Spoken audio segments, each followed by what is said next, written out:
right. Well, I want to welcome everybody to the Broadview National Online Book Club. I'm Christopher White, and it's my honor to host this evening with two wonderful guests, Danté Stewart and Meagan Gillmore.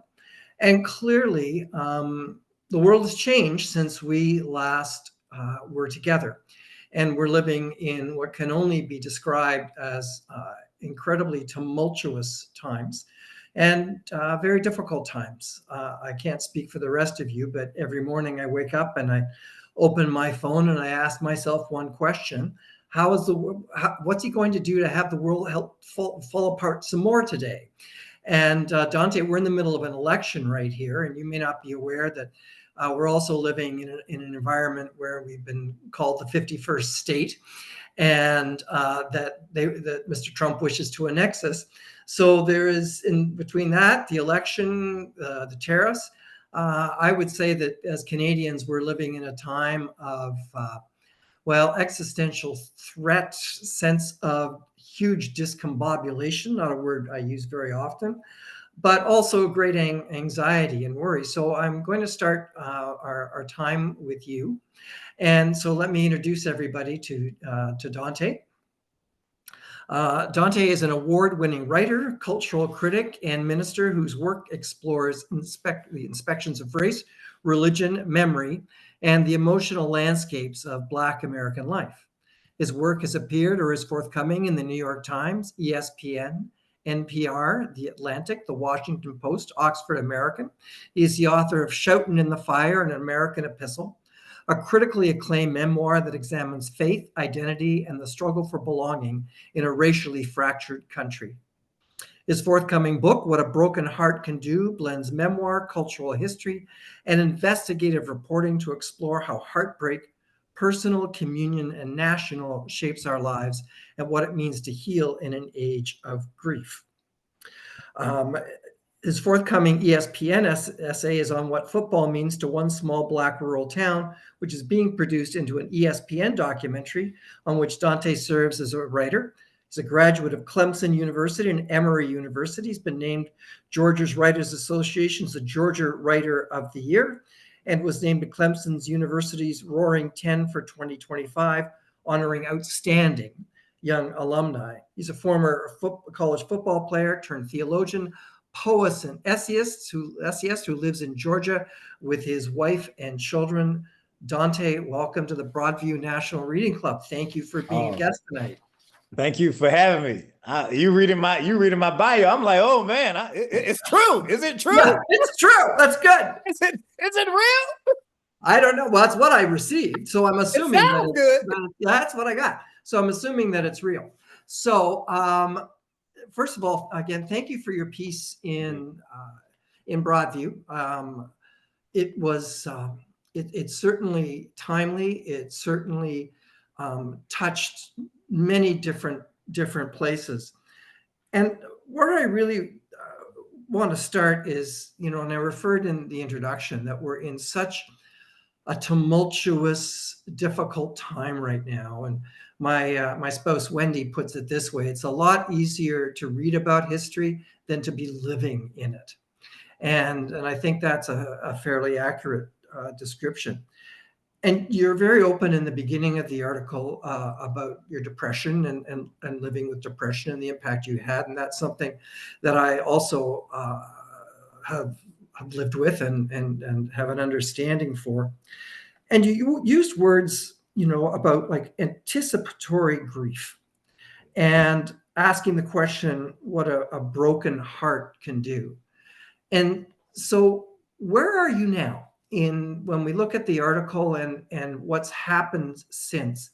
Sort of where are you in this sort of in this place and time right now? Yeah. First of all, thank y'all for having me. I'm really grateful to be here. Thank y'all for real. And just the opportunity to explore, and as one of my favorite essays says, to attempt, that the essay is just simply attempt at language, at meaning, at reflection, and in some sense to not just move the world around, but move it forward. So thank y'all, and thank y'all for reading. Where I'm at presently, if I'm gonna be honest with you, yesterday yesterday I wrote something on Instagram because I use a lot of my Instagram posts are me kind of doing public writing for people to help us develop language about the things that we're going through.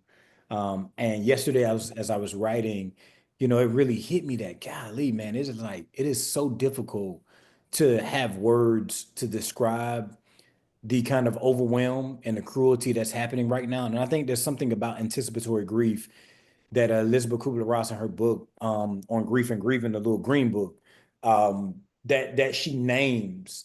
And that anticipatory grief is not just simply the grief that one remembers based on what you've gone through in the past, but what one knows is coming in the future. And in some sense, what one doesn't know is coming in the future, and the fear that lack of knowledge produces. And for me, I think right now, and I'm at a place where it's very hard to write, it's very hard to think, it's very hard to put things together, partially because I feel like our brains weren't meant to process this many things at once. And Mm, as human beings, we're not, as in, I feel like it was James Clear in his book, Atomic Habits, about multitasking, about human beings.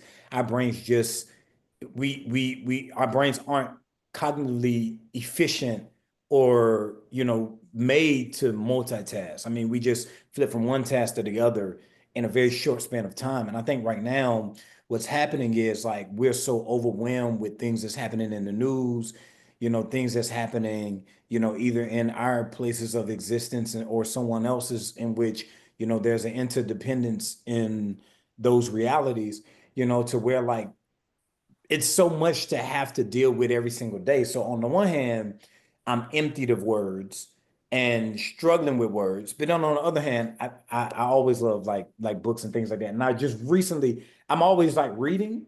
And I recently read this about a poet. And this month is actually, I had no intentions to actually bring this up, but it is what it is. mm. This poet is by the name of Robert Hayden.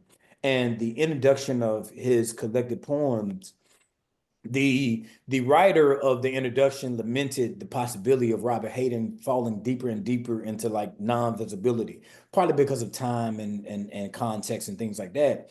But he said this about his work. He says Robert Hayden, he's a Black poet, and he says his work is further testimony to the power of the artist to find and illuminate the profoundly human in the midst of chaos, and to produce art as a bulwark against the will to inhumanity. That is such an essential part of the human condition. So I look up, okay, I didn't know what a bulwark was, I didn't know what it means. So as any good preacher would look up, I say, this might actually become a good sermon illustration one day. So I looked up what a bulwark was because I never heard the term before, and I realized that a bulwark is the part of the ship that is a protective barrier against the wind and the waves. That if a ship didn't have a bulwark, a ship could possibly be destroyed by the thing that's outside of its control.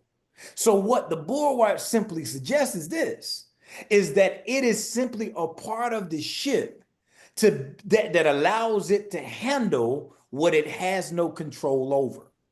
It's a part of the ship as a protective, creative measure that allows it to withstand something in some sense that it oftentimes isn't prepared for, that it oftentimes isn't strong enough against, that is not big ass.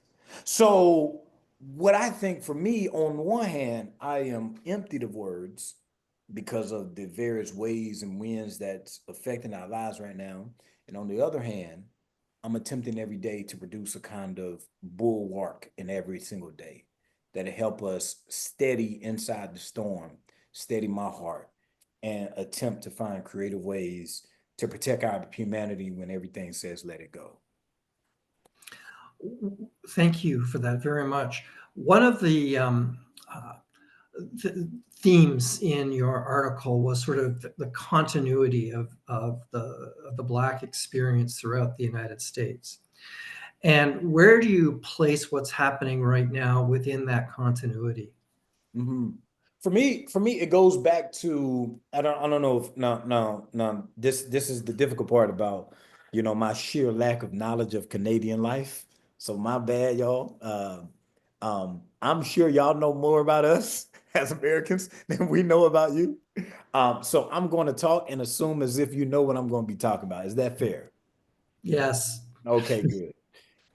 So for me, I think there's a really good book, um, really two good books. One is Eric Foner's book on the Reconstruction, the longtime historian, very brilliant historian, and Professor Carol Anderson, who's at Emory University, her book entitled White Rage. I think it's called A Secret History of the United States or something like that, the Untold History of the United States. And there's a section in her book on rolling back Reconstruction. For those who don't know, if you do know, that period from 1865, of the end of the war, to about 1890, well, really 1877, is when is this period of, sorry if y'all can hear that. That's my wife texting me. Sorry about that. This period of Reconstruction where you had Black people win all type of power. You had Black and white people, creating, communities. You had indigenous persons to the United States, creating communities with Black persons who were fleeing slavery in the enslaved South.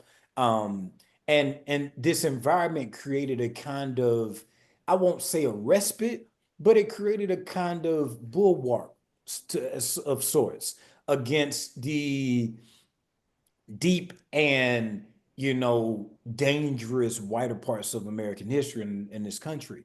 And during that period of Reconstruction, the election of 1876, from about 1876 to 1890, was one of the most violent periods in American history, in which all of these little kind of aspects of progress in American history that Black Americans were making were beginning to be rolled back. Many of them, starting with, North Carolina in 1876 and South Carolina in 1876, and all these elections in which, these very radical, the kind of precursors to these Republicans in America right now, these radical Republicans, they were beginning to win back power, and they were taking it violently. I mean, they were going in all towns and burning books and, and violently destroying any modicum of progress that anybody made. It didn't matter whether you were Black, white, young, old, indigenous, whatever. If you were a part of the environment, the people who were progressing in the United States, then you were in danger. And for me, I think right now we have to kind of go back to this time, especially as a Black American. I'm realizing that so much of what we're facing right now in this country is an attempt to go back to these critical moments in which, white Americans in America, particularly white land owning men or white men in power or white Christian conservatives, had almost unmitigated power in American democracy, in American politics, in American religion, in American education, and all of these aspects. And I think as we look at this Reconstruction period, or if we look at the second Reconstruction, as Peniel Joseph, one of the professors at University of Texas, a brilliant professor, the second Reconstruction during the 1960s, many people in this country, if you say, well, okay, make America great again, where do you want to go back to?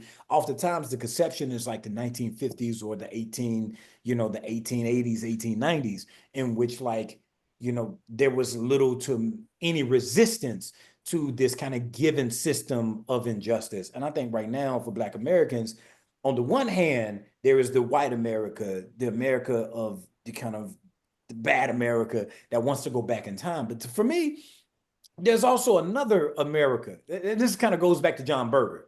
John Berger, in his book Ways of Seeing, he says there's that when people are deprived of stories, then when they're deprived of art, then they're deprived of a story that belongs to them. So when we're deprived of our own kind of humanity, our own kind of expression, no matter who we are, I'm not just simply talking about Black Americans, but I'm talking about Black Americans right now. When we're deprived of our history and our books and our expression and just being who we are, then John Berger says this constitutes a double loss. And for those who try and attempt to erase history, he calls it they are mystifying the past. They're living in the past, trying to drag us back. But there is another kind of sight. There's another way of seeing. So for me, I think there's, on the one hand, the Americans that want to take things back, but then I think also we need to give more power to the kind of people who actually want to move the country forward. So it's even in the midst of the Reconstruction, Black people were creating art. We were creating schools. We were creating civic institutions. We were creating poetry. We were making love. We were making drama. We were making music. And even in this moment, if you look at the protests that happened all over the country yesterday, this past weekend, it's Monday, the hands-off protest, it's not just simply Black Americans, it's all Americans. So on one hand, it is like my mind goes back to the moments in which like people want to take the country back. But on a real way, my mind goes back to those moments in which we fought to realize like this country, we the people, in order to form a more perfect union, to establish justice and ensure domestic tranquility, to provide for the common defense, to promote the general welfare, to ensure the blessings of our posterity, and all these things. We, the people, not just simply those the powerful, but we, the people, continue to show up. So for me, I care little about like what the bad people are doing. I only care insofar as I want us to be on time. Like, hey, we need to know what we're facing against. But I would rather for us to offer something generative, something life-giving, looking at the ways in which we've creatively resist and created life. Because we got kids, I got children. So like children need hope. They need to realize like we can do something with the world we have. And for me, that's That's Thank you. I'm sorry to interrupt you. That's a perfect place to pause you while I bring Meagan in. I also want to say that you're a preacher and you're preaching weekly. Is that correct? no, no, no, no, no. I'm on the stage weekly, but not preaching weekly. Well, I want to hear you preach someday. So thank you so much. And I now want to bring Meagan Gillmore in. Meagan Gillmore is a reporter in Ottawa for the new independent online news outlet, Canadian Affairs. As a freelancer, her work has appeared in publications including Broadview, Chatelaine, Toronto Life, TVO, and The Walrus. She's been a regular contributor to Accessible Media. 2023, she won the Gary Corcoran Award for student journalism from the National Center on Disability and journalism from the Walter Cronkite School of Journalism and Mass Communication at Arizona State. Her first feature was in December 2021, looking at the experiences of younger adults with disabilities who live in long-term care facilities. And her current piece that has been in this month's Broadview really is a follow-up to that story. And Meagan, welcome again to Broadview's National Online Reading Club. I'm delighted that you're our guest. And I want to start with a question. Again, your story was really reflected the complexity of the issue. And I think that was one of the things that really struck me as I read it, was that we have a long history of complexity. And what, from your perspective, is the core challenge that we have in not allowing is the wrong word, but creating a structure where folks of differing abilities can sort of self-design the lives that they want, rather than have them sort of be dictated to or structured for them? That's a great question. Well, and thank you again for having me back. I really appreciate it. I think, I don't know if this is a core challenge, but I think it is an important part that you'll discover very quickly if you cover any form of disability policy, is that disability is such a wide range of experiences.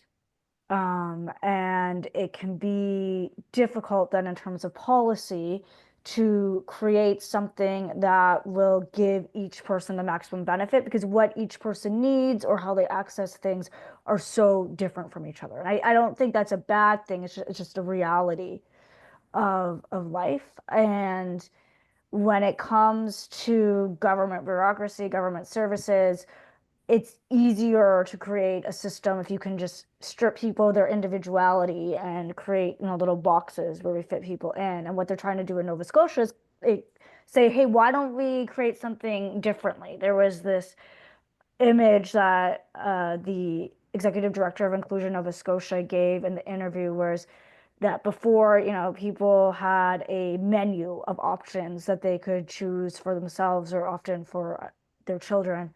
And what Nova Scotia is trying to do with this human rights remedy is to create a buffet. And then the question is, well, did you put all the food on the buffet? Like, how do you know what everybody would want, what they would pick? So I think that from a structural side, that can be a big challenge. I think from a personal level, from a philosophical level, I've said this often, is people are afraid of disability because they're afraid of death and they're afraid of dying. And disability is a reminder that your body is finite, that your mind is finite, and that one day you are going to die. And we don't want to think about that. So we don't want to be reminded of things that remind us of that. I'd never heard that before, Meagan. I find that very profound in terms of the triggers that it gives to people, which leads me into my next question, which was there was a quote that says, everybody in our community needs to believe that Peter belongs there, talking about, so in other words, a level of acceptance in terms of almost simply a part of the community the way anybody else is. And yet there seems to be a big gap in terms of that level of acceptance happening. What, in your view, do we as a society and as a culture need to do to get to that place where there is sort of that level of, just accepting that everybody belongs in a community and not having sort of as a conversation you're going to have in a little bit, being sort of other and outside. Sure.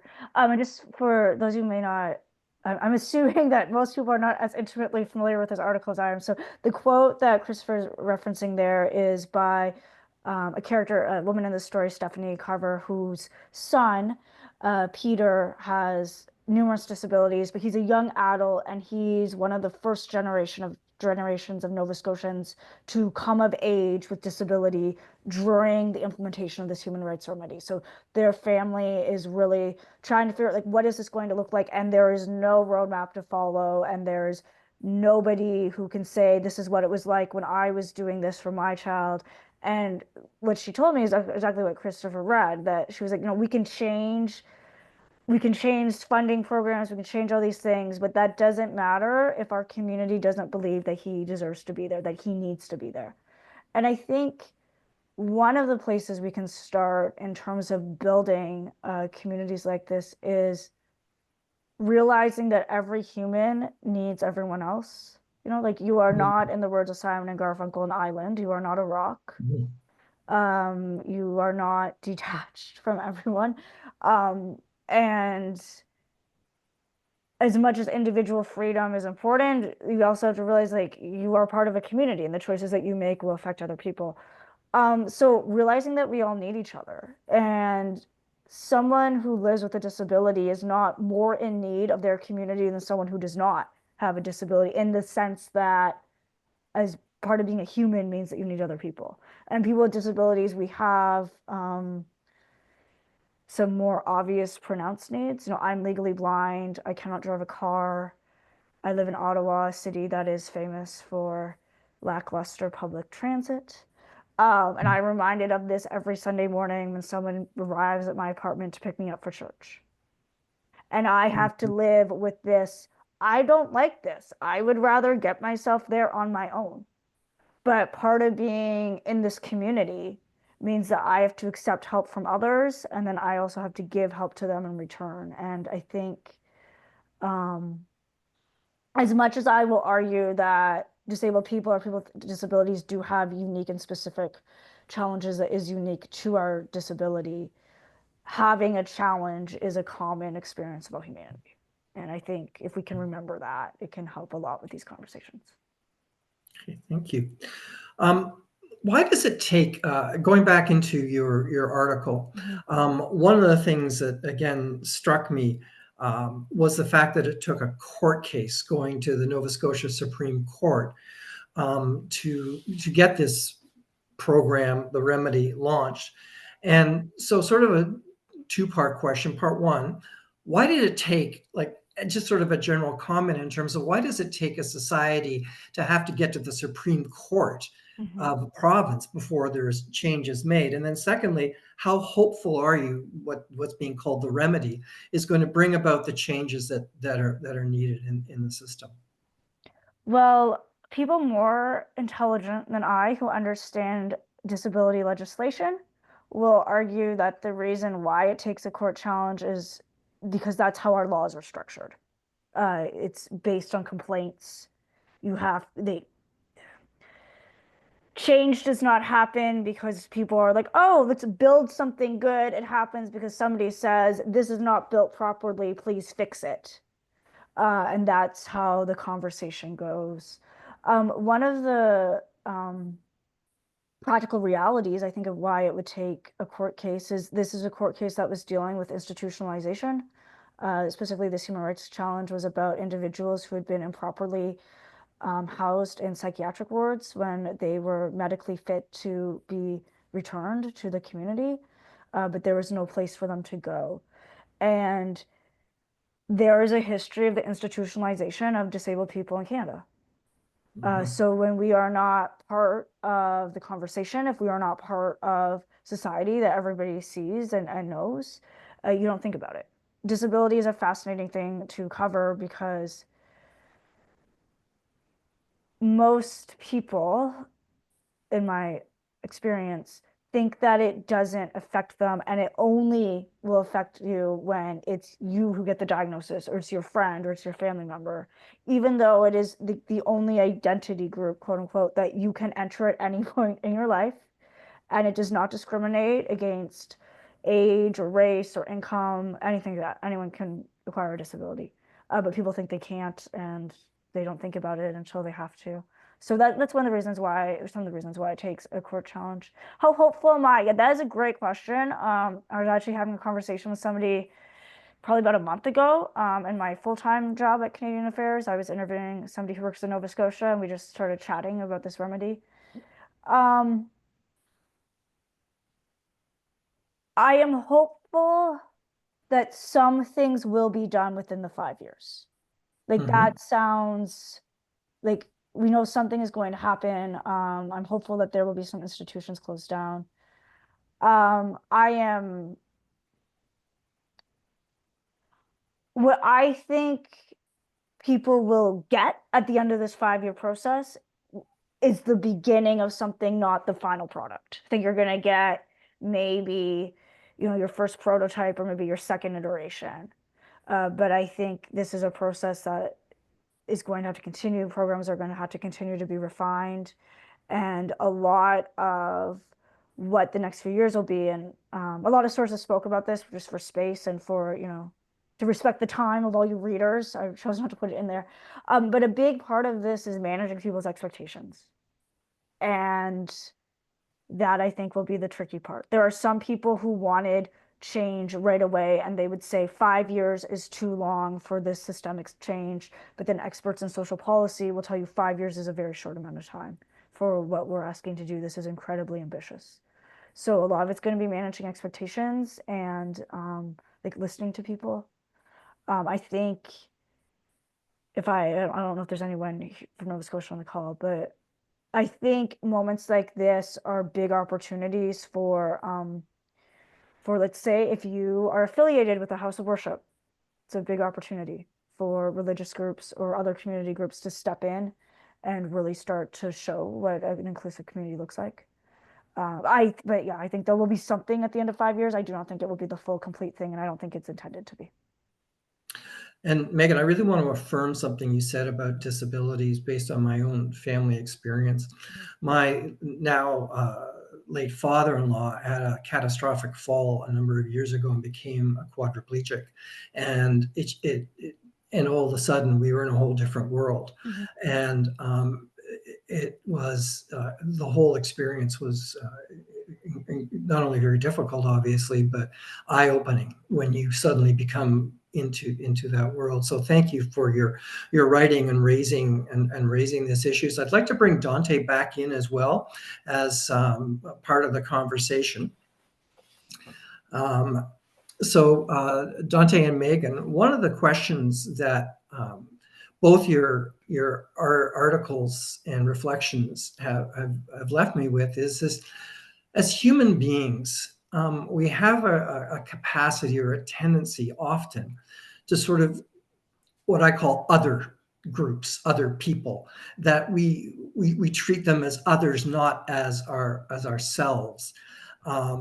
And from each of your perspectives, I'd just like for the two of you to sort of, the three of us, have a bit of a conversation about sort of twofold. First, why do human beings keep doing this?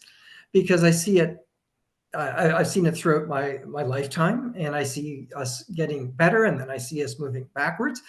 And how do we as human beings, like, what can we get past this? So that's the two things. Why do we do this? Can we get past this? One of you go. Okay, all right. Okay, Meg, I'll go ahead and I'll let you close it off. I think for us, it's othering is like a kind of learned thing as well, um, because because we're not socialized to normalize someone who may look different, who may be different. Then we kind of, you know, almost like it becomes exotic. Their existence becomes like a thing to be studied, a thing to be handled, rather than, a person to be loved. So I think partly we're socialized into that way. And then there's benefits to othering people to where you don't have to deal with people. It's easy to be comfortable, and to me, love demands that we take into account others people's existence as normal as ours.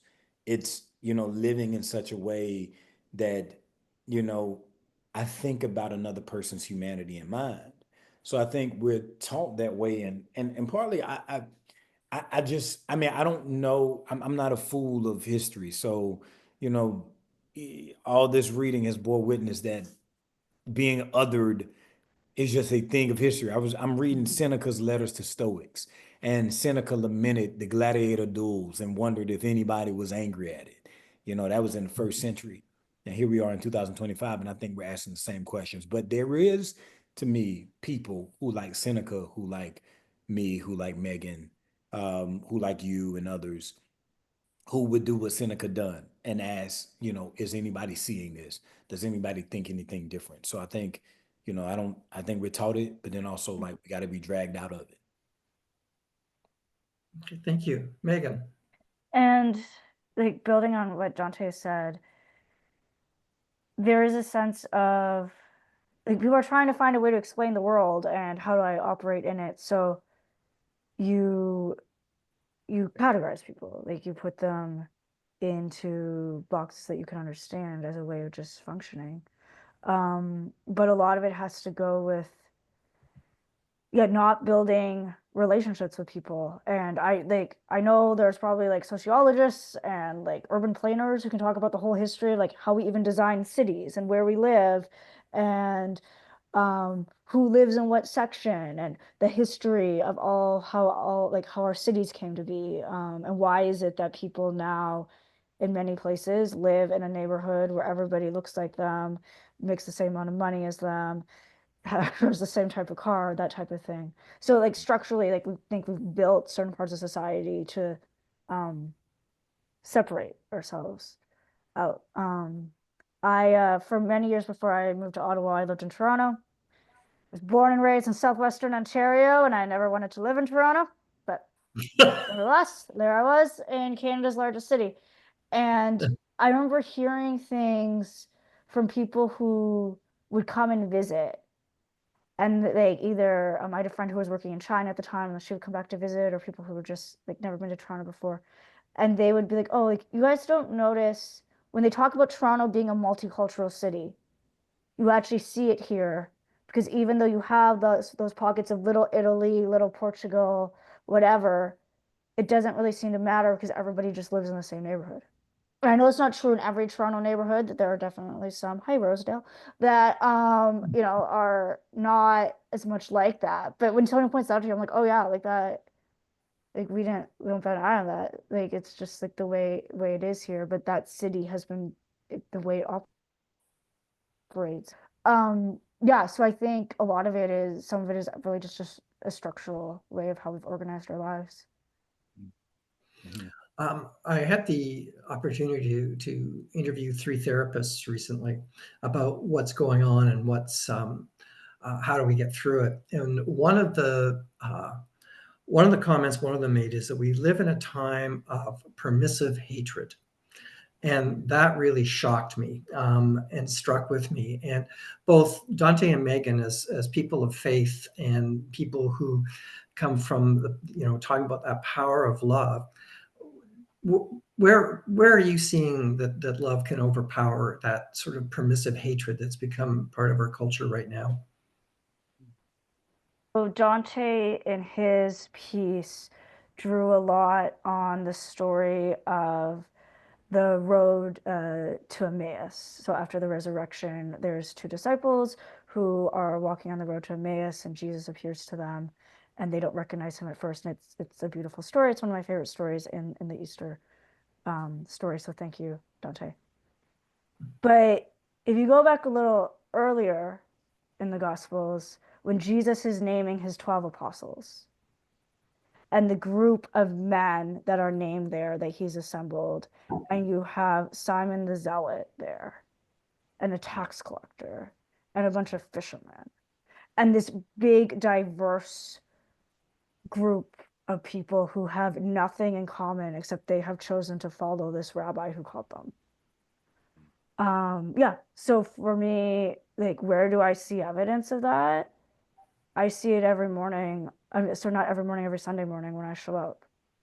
And I go to a church where I know not everybody thinks the same way as me. And we are in an election in Canada, and people are going to vote differently from me. And that's going to be okay. And we might, knowing my pastor, he'll probably throw a line in a sermon at some point about how if you're looking for a Christian political party, you're looking for the wrong thing. You're not going to find that. Yeah, so for me, that is one thing that keeps me going. Is that every Sunday there's a reminder that we can come together regardless of where we are. And I want to understand, and I feel it too, church is hard and church pain is real, church trauma is real. Like, I don't want to like sugarcoat over that. But to me, that is the tangible reminder in my life that there is something bigger than the things I report on Monday to Friday. Thank you, Meagan. And Danté, and I'm going to ask you to keep it brief because I want to open it up for our community. Yeah, indeed. I'm reminded, and it made me pull out this book, one of my favorite books by Louise Glick, A Faithful and Virtuous Knight. It's actually entitled Parable. And there's a moment in that poem where she said we were still at the first stage, still preparing to begin the journey, but we were changed nonetheless. And I think for many of us, we're always in that kind of beginning again, beginner's mind mentality about justice and progress. And for me, I think, yes, I see that people have been changed. Nevertheless, that we've been changed. I've seen myself be changed. I've seen people around me be changed. And the thing I think is that, people still showing up. They haven't checked out all the way. They haven't become fully numb, even though like being numb is a part of it. People haven't become fully numb, and every day they wake up and in their own little way try and carve out a space of goodness in the world. So, yeah. That's great. Thank you. I'm sure that our community that's gathered around today has questions, and so I'm going to turn it over to Aisha, and we can hear some questions.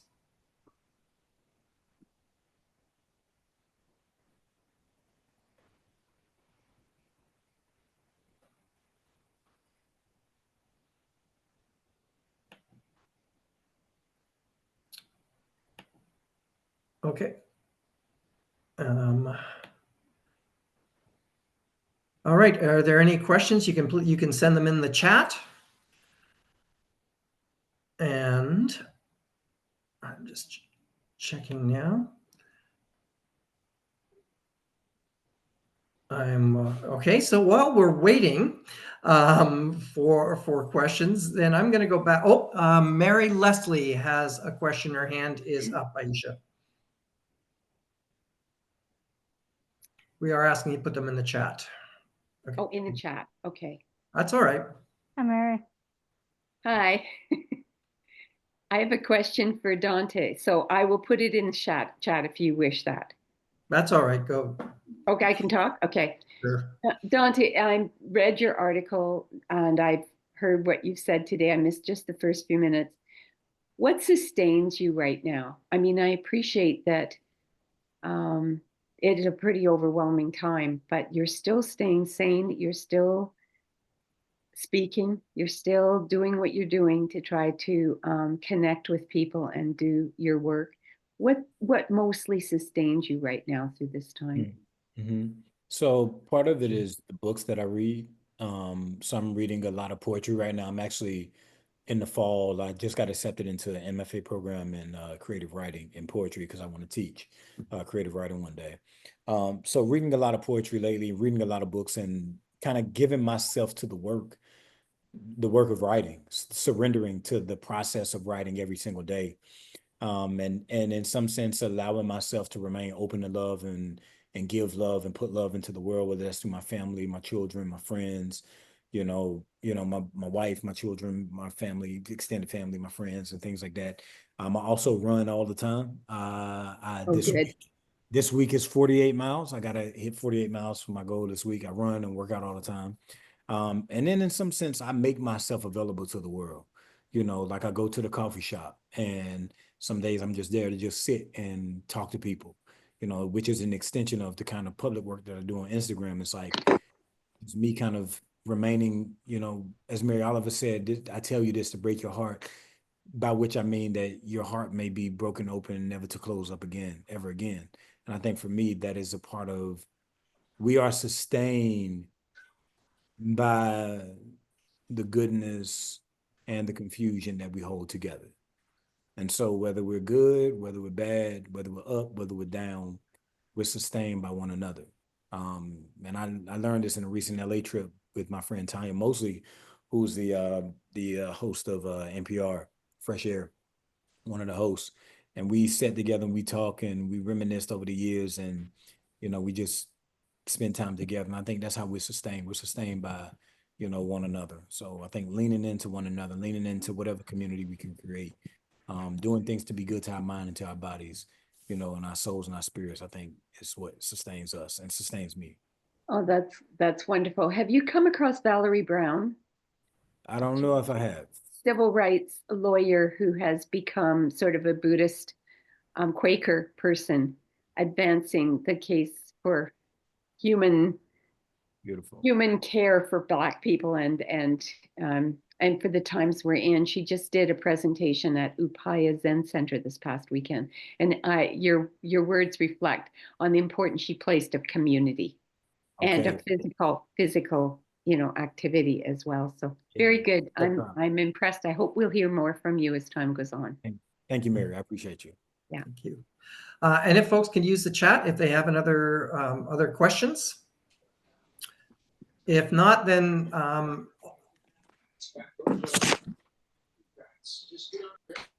Aisha, do we have another question? All right, then I'll keep going with the sorry. Sorry, I was going to say I have a comment from Meagan. I just put it in there. Can I just Sue? say it? Yeah, Sue. Hi. Hi, Sue. Hi, Meagan. Meagan and I were co-facilitators with book clubs for inmates. And I just wanted to say how much I appreciate you being here, and Meagan, for you giving the grace to all of us for explaining what it's for being so I guess graceful with all of us for our lack of understanding sometimes about what it is like to go through the world with a disability. And I want to say for a couple of days in Toronto this winter, when none of the streets were plowed and none of the sidewalks were plowed, all I could think of was all the talks that I had with you about what it was like to navigate with a white cane. Yeah. And none of us could get along the streets of Toronto. And I was seeing people with walkers and people with strollers, and nobody could get along. And I thought, well, if nothing else gets through to all of us, what it is like to go through the world, every one of us had a lack of ability to maneuver in Toronto. And I want to just thank you for all the great work you're doing on advocacy. And I'm so glad that you're writing for Broadview. Oh, thanks. So I miss you. I owe you all an email because I think of our book club often. Well, it's Um, great to see you again. Thank okay, you. say hi to everyone. Thank you. Sue is a great book club member, by the way. If you all want to be in a book club, I highly recommend Sue being in your book club. And Meagan, as I have you here, there is a question that says, in the servant song, a powerful line is, "Pray that I am of the grace to let you be my servant too." Meagan, why do you think it is so hard to find this grace? Is it the way we value autonomy, even in taking on roles of serving others? Yeah, I think you answered it. Yeah, we do value autonomy. And